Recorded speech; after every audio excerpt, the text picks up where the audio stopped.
Hi everyone. So today we're going to be talking about my topic that I've been working on all semester about mental health and teens and adolescents in regards to social media. So my presentation is called Showcasing My Work, Health and Technology, and Adolescent Mental Health.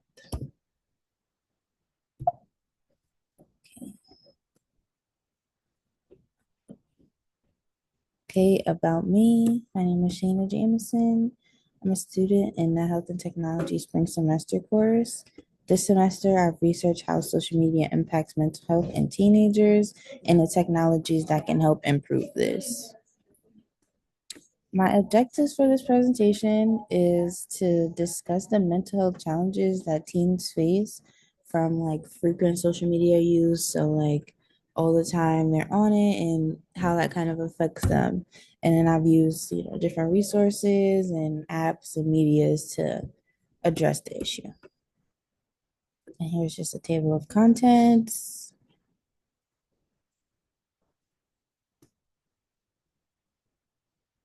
Okay, so oops.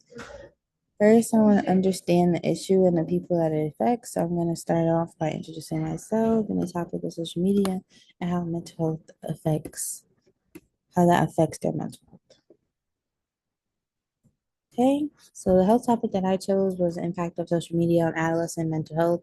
I chose this because it showed studies have shown that social media leads to anxiety and depression in teenagers. So I wanted to talk about an issue that might not be talked about as much so that teenagers can be more aware and so can their families around them or families, adults, anyone that's around them that can help.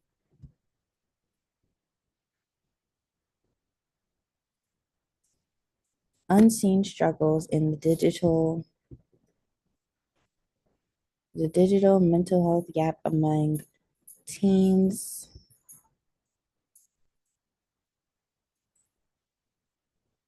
So about 1 in 17 struggle with mental health issues, and I think social media is a big cause of it. A lot of teens don't have access to resources that support their emotional well-being. I know only certain schools work on social emotional learning, and I think it should be implemented even more in more schools. And then the CDC says notes rising mental health issues, but a few school systems provide digital literacy and mental health wellness apps. So it's just really about making sure that everyone's aware and has better access to these resources. The target population is adolescents from 13 to 18, primarily in urban or suburban areas. And then some statistics I have is that 95% of teens own smartphones. And I chose this topic because it's a lot of social media use in this age group. So, and they all have smartphones. Well, not they all, but 95% of them have smartphones. So I think it's really important that we touch on this. And then 46% of US teens say social media makes them feel worse about their body. And then 42% of teens feel anxious or overwhelmed due to what they see on social media, peer pressure, comparisons, online drama, and social media is also an outlet for cyberbullying among teens. So, being aware, monitoring children on these type of platforms that are really made for adults for the most part. Silent suffering, the digital divide, teen mental health support. Oh my gosh. Social media harms adolescent health by worsening anxiety, suppression, and self-esteem in teens. Like I said before, young teens, especially girls, social media really affects them in a bad way, like affects their body image, affects how they feel about themselves, affects how they feel about each other, and it leads to very high expectations for each other that is really not needed, or it leads to not really being in touch with reality or trying to be something that you're not or that you don't have any control to be because you are a teenager and it's not like you're an adult and have your own autonomy to fully make your own choices. Okay, for our second section, talking about technology and action.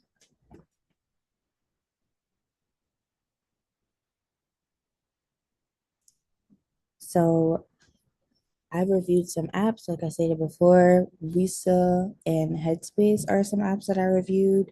So Visa is the AI assistant, and then Headspace is an app that kind of helps you calm down, meditate, and have like wellness practices. And so the Journal of Medical Internet Research found that mobile mental health can reduce these symptoms. And then a new app that I reviewed for this presentation is MindDoc, which is kind of is a mood tracking app for cognitive behavioral therapy. So it has mood check-ins, progress reports, and it helps you develop deeper emotional intelligence, and you can track your progress just like with any of the other apps, and I think it can be used well in conjunction with the rest of the apps. And then the eight dimensions of wellness and how tech impacts them. So the eight dimensions of wellness is basically the different areas of your life that affect your overall well-being. So if you're pretty low in one of those areas, then it could affect another one of those areas. So the eight dimensions of wellness is a pretty important thing to keep in mind.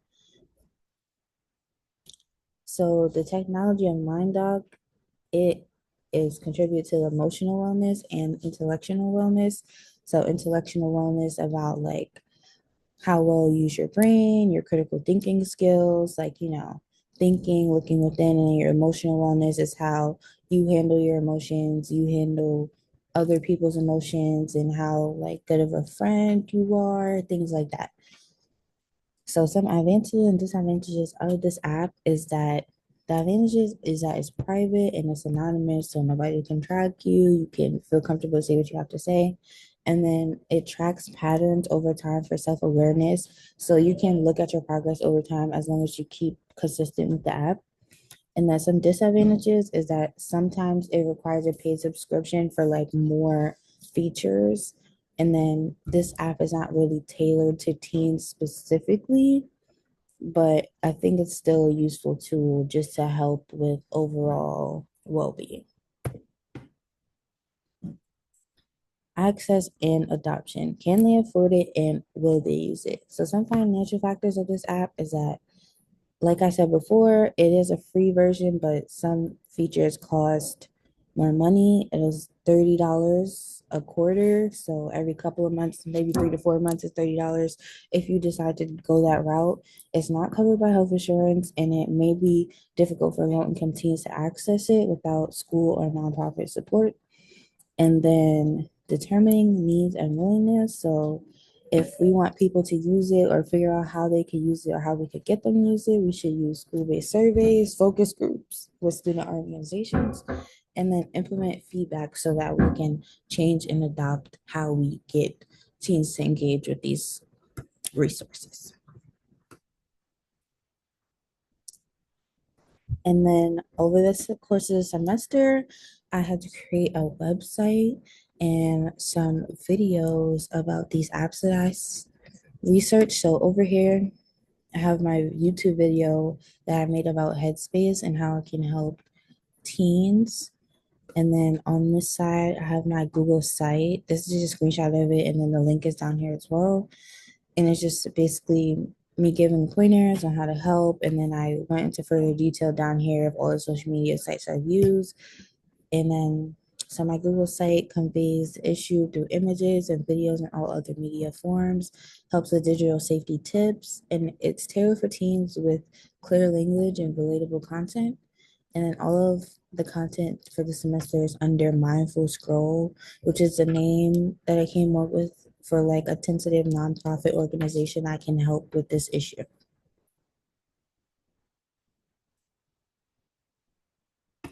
Tools and tech, exploring platforms and supporting teen mental health. So over here in the middle, I put all of the images of all of the like apps that I reviewed, and then all of the media that I used to do it. So I reviewed Visa, like I stated, Super Better, and MindDoc. And then I use the platforms I use to review would be Google Slides, Canva, YouTube, Zoom, Google Sites, Blogger, and I chose them for accessibility, ease of use, and helping with visual engagement or ease of use to get visual engagement. And then the reason why I chose MindDoc and why it stands out against these other apps that I reviewed is that it's clinically backed mood tracking and it helps teens understand patterns that may be going on with them so they can connect and change and do better.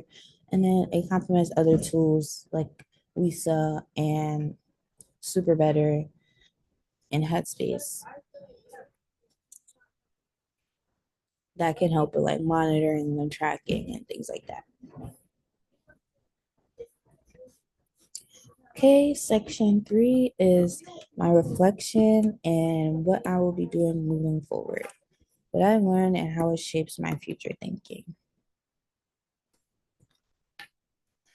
So this semester, my knowledge changed because I gained a better understanding of how digital tools support health and wellness. I learned how to assess technologies for how accessible and effective they would be for my population. And then I realized the importance of giving the people the right tools or the right tech to be better or gain more wellness or control in their difficulties or in their struggles. And then the most interesting topic for me was learning about cybersecurity in hospitals. I think it was interesting for me because it's not something you tend to think about when you think about like technology in hospitals. Most people don't think about the cybersecurity end where hackers could hold a ransom for the hospital information, which is a HIPAA violation. So, hospitals don't want to pay and people don't want the information out. So I think that it was a really important topic to like be aware of and touch on. And I learned a lot and I'm glad I learned about that. So I could be more aware about like health tech or health cybersecurity. Because with us moving more into more technology based resources, we also have to keep in mind that we have to be mindful of privacy and things like that for patients and just for anybody. The future role of health technologies and health promotion. So, health technologies can help keep filling gaps like the robot that we learned about that helps nurses and hospitals just bringing things back and forth. And then wearable technologies such as like um, a diabetes tracker that you can like stick in your arm is really helpful to getting like parents and children feeling more comfortable in keeping track and managing diabetes. And other telehealth and smartphone apps help people do that as well. And then AI and data analytics will give more individualized recommendations. So AI can really help tailor your treatment or your app experience to you to make sure you can have the best progress possible.